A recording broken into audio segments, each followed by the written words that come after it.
ಯಾದಗಿರಿಯಲ್ಲಿ ಗೃಹ ಬಳಕೆ ಸಿಲಿಂಡರ್ ಸಮಸ್ಯೆಯಾಗಿದೆ. ಬುಕ್ ಮಾಡಿ 2 ವಾರ ಆಗಿದೆ, ಬಟ್ ಸಿಲಿಂಡರ್ ಸಿಗ್ತಾ ಇಲ್ಲ. ಇದು ಯಾದಗಿರಿ ಜನ ಫೇಸ್ ಮಾಡ್ತಾ ಇರುವಂತ ಸಮಸ್ಯೆ.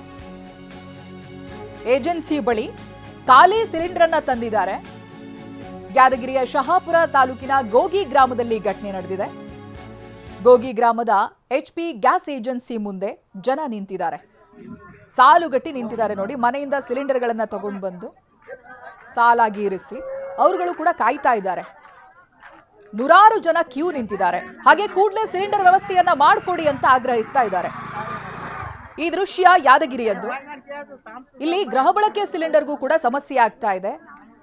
ಬುಕ್ ಮಾಡಿ ಇದಾಗಲೇ 2 ವಾರ ಆಗಿದೆ. 2 ವಾರ ಕಳೆದ್ರೂ ಕೂಡ ಮನೆಗೆ ಸಿಲಿಂಡರ್ ಸಪ್ಲೈ ಸಿಗ್ತಾ ಇಲ್ಲ, ಯಾರು ಬರ್ತಾ ಇಲ್ಲ, ಪೂರೈಕೆ ಆಗಿಲ್ಲ ಅಂತೇಳಿ ಏಜೆನ್ಸಿ ಬಳಿನೇ ಬಂದಿದ್ದಾರೆ ಖಾಲಿ ಸಿಲಿಂಡರ್ ಅನ್ನ ತಗೊಂಡು. ಯಾದಗಿರಿಯ ಶಹಾಪುರ ತಾಲೂಕಿನ ಗೋಗಿ ಗ್ರಾಮದಲ್ಲಿ ಜನ ಯಾವ ರೀತಿಯಾಗಿ ಸಂಕಷ್ಟ ಅನುಭವಿಸ್ತಾ ಇದ್ದಾರೆ ನೋಡಿ. ಈ ಸಿಟಿಗಳಲ್ಲಿ ಕಮರ್ಷಿಯಲ್ ಸಿಲಿಂಡರ್ ಪ್ರಾಬ್ಲಮ್ ಆದರೆ ಈ ಹಳ್ಳಿ ಯಾದಗಿರಿ ಈ ಭಾಗದಲ್ಲಿ ಡೊಮೆಸ್ಟಿಕ್ ಸಿಲಿಂಡರ್ ಸಮಸ್ಯೆಯನ್ನು ತಲೆದೋರಿದೆ.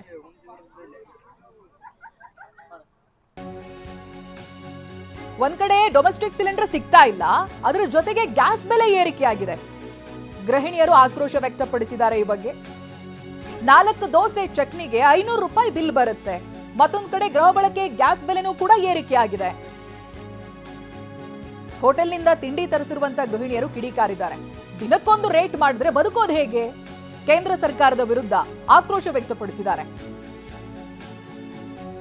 ಪ್ರತಿನಿಧಿ ವಿನಯ್ ಕಾಶ್ಯಪ್ನವರ್ ಮಹಿಳೆಯರನ್ನ ಮಾತನಾಡಿಸಿದ್ದಾರೆ. ಅವರೇನ್ ಹೇಳಿದ್ದಾರೆ ಬನ್ನಿ ನೋಡೋಣ. ಈಗ ಕಳೆದ ಕೆಲವು ದಿನಗಳಿಂದನೂ ಕೂಡ ಯುದ್ಧದ ಎಫೆಕ್ಟ್ ಶುರುವಾದಾಗಿಂದನೂ ಕೂಡ ಜೀವನ ನಡೆಸೋದೇ ಕಷ್ಟ ಆಗಿದೆ.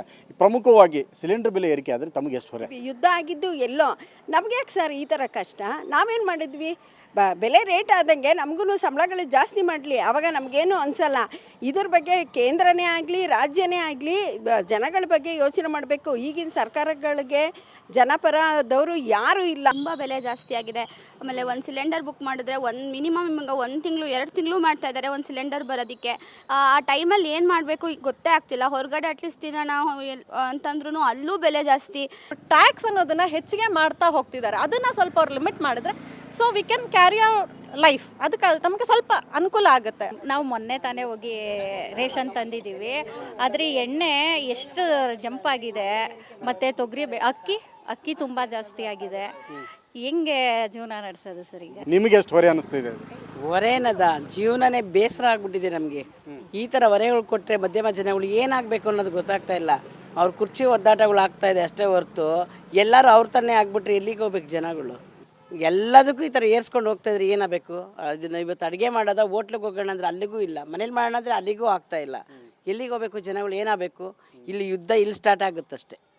ಇಲ್ಲಿ ಜನಗಳು ಗಂಡ ಹೆಂಡ್ತಿರಿ ಯುದ್ಧ ಮಾಡೋದನ್ನ ನೋಡ್ಬೇಕು, ಖುಷಿ ಪಡ್ಬೇಕು ಅವರು. ಯಾಕೆಂದರೆ ಗಂಡ ಥರ ಸಾಲಲ್ಲ, ಹೆಂಡ್ತಿ ಮೇಂಟೈನ್ ಮಾಡೋಕೆ ಆಗ್ತಾ ಇಲ್ಲ. ಏನು ಮಾಡ್ಬೇಕು ನಾವು? ನಮ್ಮ ಕಷ್ಟಗಳು ಕೇಳೋರು ಯಾರಿದ್ದಾರೆ? ಏನು ಕೇಳಿ ಯಾವ ಇದ್ರ ಮೇಲೆ ಇವರು ದಿನಕ್ಕೊಂದೊಂಥರ ರೇಟ್ ಮಾಡ್ಕೊಂಡು ಹೋಗ್ತಿದ್ರೆ ಏನಾಗಬೇಕು ಜನಗಳು? ಜೊತೆ ತಾವು ಯುದ್ಧ ಮಾಡ್ಬೇಕನ್ನೋ. ಹೌದು, ಈಗ ಅವ್ರು ಮಾಡೋ ಕೆಲಸ ಹಂಗೆ ಇದೆ. ಈಗ ಮಧ್ಯಮ ಜನಗಳಿಗೆ ಏನು ಮಾಡೋಕ್ಕೆ ಸಾಧ್ಯ? ಅವ್ರ ಥರ ಸಾಲ್ತಾ ಇಲ್ವಲ್ಲ. ಈ ಮಧ್ಯಮ ಜನ ಏನು ಮಾಡೋಕ್ಕೆ ಸಾಧ್ಯ ನೀವು ಹೇಳಿ? ಇದು ಇರೋರಿಗೆ ನಡೀತದೆ, ಈ ಮಧ್ಯಮ ಜನಕ್ಕೆ ನಡೆಯಲ್ಲ. ತೀರಾ ಮನ ಬಡವತಲ್ಲಿರೋರು ಹೆಂಗೋ ನಡೆಸ್ಬಿಡ್ತಾರೆ. ಈ ಮಧ್ಯಮ ಜನಕ್ಕೆ ಇರೋ ನರಕ ಕೇಳೋರು ಯಾರೂ ಇಲ್ಲ. ಕ್ಯಾಮರಾಮನ್ ರವಿ ಜೊತೆ ವಿನಯ್ ಕುಮಾರ್ ಕಾಶ್ಯಪ್ನವರ್, TV9 ಬೆಂಗಳೂರು. ಬೆಂಗಳೂರಿನ ಮಹಿಳೆಯರು ಏನು ಹೇಳ್ತಾ ಇದ್ರು ಅಂತ ಕೇಳ್ತಾ ಇದ್ರಿ ನೀವು. ಇನ್ನು ಕಲಬುರಗಿಯಲ್ಲೂ ಕೂಡ ಗ್ಯಾಸ್ ದರ ಏರಿಕೆಗೆ ಗೃಹಿಣಿಯರು ಆಕ್ರೋಶ ವ್ಯಕ್ತಪಡಿಸಿದ್ದಾರೆ. ಹೊರಗೆ ಹೋಗಿ ದುಡಿಯೋಣ ಅಂತ ಹೇಳಿದ್ರೆ ಪೆಟ್ರೋಲ್ ರೇಟ್ ಜಾಸ್ತಿ ಇದೆ, ಮನೆಗೆ ಬಂದ್ರೆ ಸಿಲಿಂಡರ್ ರೇಟ್ ಜಾಸ್ತಿ ಮಾಡಿದ್ದಾರೆ, ನಾವು ಹೊಟ್ಟೆಗೆ ಏನ್ ತಿನ್ಬೇಕು ಅಂತ ಗೃಹಿಣಿಯರು ಆಕ್ರೋಶ ವ್ಯಕ್ತಪಡಿಸಿದ್ದಾರೆ. ಹೋಟೆಲ್ನಲ್ಲಿ ತಿಂದ್ರೂ ಕೂಡ ಬಿಲ್ 1 to double ಪೇ ಮಾಡಬೇಕು. ಮನೆಯಲ್ಲಿ ಡೊಮೆಸ್ಟಿಕ್ ಸಿಲಿಂಡರ್ ಬೆಲೆ ಏರಿಕೆ ಆಗಿದೆ. ಕೆಲವೊಂದು ಕಡೆಗಳಲ್ಲಿ ಸಿಗ್ತಾನೂ ಇಲ್ಲ, ವಾರಗಳ ಕಾಲ ಕಾಯ್ತಾರೆ. 2 ವಾರ ಹೋದ್ರೂ ಸಿಲಿಂಡರ್ ಬರಲ್ಲ ಮನೆಗೆ. ಸೊ ಈ ರೀತಿ ಸಮಸ್ಯೆ ಆದ್ರೆ ಬದುಕೋದು ಹೇಗೆ ಅಂತ ಪ್ರಶ್ನೆ ಮಾಡಿದ್ದಾರೆ ಕಲಬುರಗಿಯ ಮಹಿಳೆಯರು. ಗಮನಿಸೋಣ. ಈಗ 3 ತಿಂಗಳಿಗೆ ನೀವು ಗ್ಯಾಸ್ ಏರಿಸ್ಕೋತೋದಂದ್ರೆ ನಮ್ಮ ಕೈಲಿ ಹ್ಯಾಂಗೆ ತೊಗೋಬೇಕು, ಹ್ಯಾಂಗೆ ಬದುಕಬೇಕು ನಾವು? ನಮ್ಮ ಮನ್ಯಾಗ ಈ ದುಡ್ಡು ತಿನ್ನೋರವರು ಲೇಬರ್ ಕೆಲಸ ಮಾಡ್ತಾರೆ. ಪೆಟ್ರೋಲ್ ಜಾಸ್ತಿ ಆಯ್ತು ಅಂದ್ರೆ ದೂರ ಕೆಲಸ ಇರ್ತದೆ. ಪೆಟ್ರೋಲ್ ಜಾಸ್ತಿ ಆಯ್ತು ಅಂದ್ರೆ ನಡ್ಕೊತ ಹೋಗ್ಬೇಕು ಅವ್ರೀಗ. ಇಲ್ಲಿ ಮನೆಗೆ ಬಂದರೆ ಸಿಲಿಂಡರ್ ರೇಟ್ ಜಾಸ್ತಿ. ಏನು ತಿನ್ನಬೇಕು ನಾವು? ಹಿಂಗೆ ಜಾಸ್ತಿ ಮಾಡಿದ್ರೆ ನಾವು ಎಲ್ಲಿ ತರಬೇಕು? ನೀವು ಉಜ್ವಲ ಅಂತ ಫ್ರೀ ಕೊಟ್ಟಿರಿ ಗ್ಯಾಸ್. 200 ರೂಪಾಯಿ ಅವಾಗ ಕಮ್ಮಿ ಮಾಡಿದಿರಿ. ಕಮ್ಮಿ ಮಾಡಿ ಏನು ಉಜ್ವಲ ಫ್ರೀ ಕೊಟ್ಟಿರಿ ನೀವು? ಏನೂ ಇಲ್ಲ. ಉಲ್ಟಾ ಬಡವ್ರಿಗೆ ಮೋಸ ಮಾಡ್ಲತ್ತೀರಿ ನೀವು ಇಲ್ಲಿ. ಏನು ಕಮ್ಮಂತ ಕಿಶಿನ ಬಡ್ರಿಗೆ ಮೋಸ ಮಾಡ್ಲತ್ತೀರಿ. 2-3 ಸಲ ಹಿಂಗೆ ಏರ್ಸ್ಕೊತೋದ್ರೆ ದುಬಾರಿ ಮಾಡಿದ್ರೆ ಬಡ್ರಿಗೆಲ್ಲ ಮಿಡ್ಲ್ ಕ್ಲಾಸ್ ಎಲ್ಲರಿಗೆ ತೊಂದರೆ ಆಗ್ತೈತಿ. ಪೆಟ್ರೋಲ್ ಡೀಸೆಲ್ ವರ್ಷನಾಗ 3 ಸಲ 4 ಸಲ ಏರ್ಸ್ಕೊತೋದ್ರೆ ಹೆಂಗೆ ಮಾಡಬೇಕು, ಹೆಂಗೆ ಜೀವನ ಸಾಗಬೇಕು? ಸರ್ ಎಲ್ಲರಿಗೂ ತೊಂದರೆ ಸರ್. ಪ್ರತಿಯೊಬ್ಬರಿಗೆ ದುಡ್ಕೊಂಡು ಬೇರೆ ಕಡೆನೂ ಹೋಗಿರ್ತಾರೆ, ಅವರಿಗೂ ತೊಂದರೆ, ನಮಗೂ ತೊಂದರೆ. ಏನು ಗ್ಯಾಸ್ ಇಲ್ಲಾಂದರೆ ಏನೂ ಇಲ್ಲ ಸರ್. ಗ್ಯಾಸ್ ಇದ್ದರೆ ಎಲ್ಲ ಮನೆಗೆ ಅಡುಗೆನೂ ಆಗುತ್ತೆ, ಎಲ್ಲನೂ ಆಗುತ್ತೆ. ಹಿಂಗೆ ದಿನ ರೇಟ್ ಹೆಚ್ಚು ಮಾಡಿದ್ರೆ ಏನು ಮಾಡ್ಬೇಕು ಹೇಳಿ ಸರ್? ನಮ್ಗೆ ಕಮ್ಮಿ ಮಾಡಿರಿ, ನಮಗೂ ಬಳಸಕ್ಕಂಥ ಪ್ರತಿಯೊಂದು ವಸ್ತು ಬೆಲೆ ಏರ್ಕೋತ ಹೋದ್ರೆ ಬದುಕೋದು ಹೆಂಗೆ ನಾವು ಹೇಳ್ರಿ? ಕೆಲವು ಜನ ಹೊರಗೆ ಹೋಗಿ ದುಡಿತಾರೆ, ಮನೇಲಿ ಇದ್ದಕ್ಕೆ ಆಗಲ್ಲ. ಸ್ವಲ್ಪ ಕಮ್ಮಿ ಮಾಡಿದ್ರೆ ಒಳ್ಳೇದಂತ ಹೇಳ್ತೀವಿ ಅಷ್ಟೇ ಸರ್. ಇನ್ನು ಹುಬ್ಬಳ್ಳಿಯ ಜನ ಕೂಡ ಸರ್ಕಾರಕ್ಕೆ ನೇರವಾಗಿ ಪ್ರಶ್ನೆ ಮಾಡಿದ್ದಾರೆ. ಬೆಲೆ ಏರಿಕೆಯಿಂದ ಮಧ್ಯಮ ವರ್ಗದವರಿಗೆ ತೊಂದರೆ ಆಗುತ್ತೆ. ಗ್ಯಾಸ್ ಬೆಲೆ ಏರಿಕೆಗೆ ಹುಬ್ಬಳ್ಳಿ ಜನ ಆಕ್ರೋಶ ವ್ಯಕ್ತಪಡಿಸಿದ್ದಾರೆ. ಈ ಹಿಂದೆ ಬಿಜೆಪಿಯವರು ಪ್ರತಿಭಟನೆ ಮಾಡ್ತಾ ಇದ್ರು, ಬೀದಿಗೆ ಬಂದು ಪ್ರತಿಭಟನೆ ಮಾಡ್ತಾ ಇದ್ರು. ಈಗ ಅವರ ಸರ್ಕಾರ ಹೆಚ್ಚಳ ಮಾಡಿದ್ದಕ್ಕೆ ಸುಮ್ಮನಿದ್ದಾರೆ ಅಂತ ಮಾತನಾಡಿದ್ದಾರೆ. ರಾಜ್ಯ ಸರ್ಕಾರ ಏನಾದರೂ ಬೆಲೆ ಏರಿಕೆ ಮಾಡಿದರೆ ಸೆಂಟ್ರಲ್ದಿಂದ ಬರ್ತಾರೆ ದೊಡ್ಡ ಲೀಡರ್ಸ್, ಇದನ್ನು ಯಾಕೆ ನೀವು ಹೆಚ್ಚಿಗೆ ಮಾಡಿದಿರಿ, ಇದಕ್ಕೆ ನಮ್ಮದು ವಿರೋಧ ಇದೆ ಅಂಥೇಳಿ ಎಲ್ಲರೂ ಮುಂದೆ ಬರ್ತಾರೆ. ಸ್ಮೃತಿ ಇರಾನಿಯವರು ಹುಬ್ಬಳ್ಳಿಗೆ ಬಂದು ಇಲ್ಲಿ ಸಿಲಿಂಡರ್ ಇಟ್ಟು ಇಲ್ಲಿ ಧರಣಿ ಮಾಡ್ತಾರೆ. ಯಾವುದಕ್ಕೆ ನೀವು ಸಿಲಿಂಡರನ್ನು ಹೆಚ್ಚಿಗೆ ಮಾಡಿದ್ರಿ ಅಂತೇಳಿ. ಈಗ ಎಲೆಕ್ಷನ್ ಆಗೋ ಮಟ್ಟ ಸುಮ್ಮನಿದ್ರು. ಈಗ ದಿನ ರೇಟ್ ಏರ್ಸಕತ್ತಾರೆ ಸಿಲಿಂಡರು.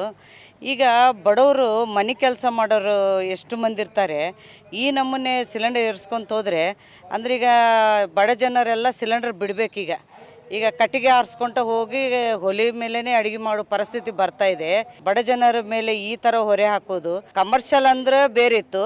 ಈಗ ಗೃಹ ಬಳಕೆಗೂ ರೇಟ್ ಏರ್ಸ್ಕೊಂತ ಹೋದರೆ ಅಂದ್ರೆ ನಾವು ಅಡುಗೆ ಮಾಡೋದು ತಿನ್ನೋದನ್ನು ಬಂದ್ ಮಾಡಬೇಕಾ ಆ ಪರಿಸ್ಥಿತಿ ಬರ್ತಾ ಇದೆ. ಇದನ್ನು ನಾವು ವಿರೋಧ ಮಾಡ್ತೀವಿ ಈ ಥರ ಏರಿಸಿದ್ದಕ್ಕೆ. ಏನಂತಂದರೆ ಕೆಲವೊಬ್ಬರು ಬಡವರು ಅವ್ರಿಗೆ ಆಗಲ್ಲ, ಕಷ್ಟ ಇದ್ದವರು ತೊಗೋಬಹುದು. ಬಡವರು ಯಾವ ತೊಗೋತಾರೆ? ಮೊದಲಿಂದ ಕಟ್ಟಿಗೆ ಹಾಸ್ಕೊಂಡು ಬರಲಿಕ್ಕೆ ಆಗಲ್ಲ ಈಗ. ಸೊ ಅದು ಸ್ವಲ್ಪ ಕಡಿಮೆ ಮಾಡಿದರೆ ಒಳ್ಳೆಯದು.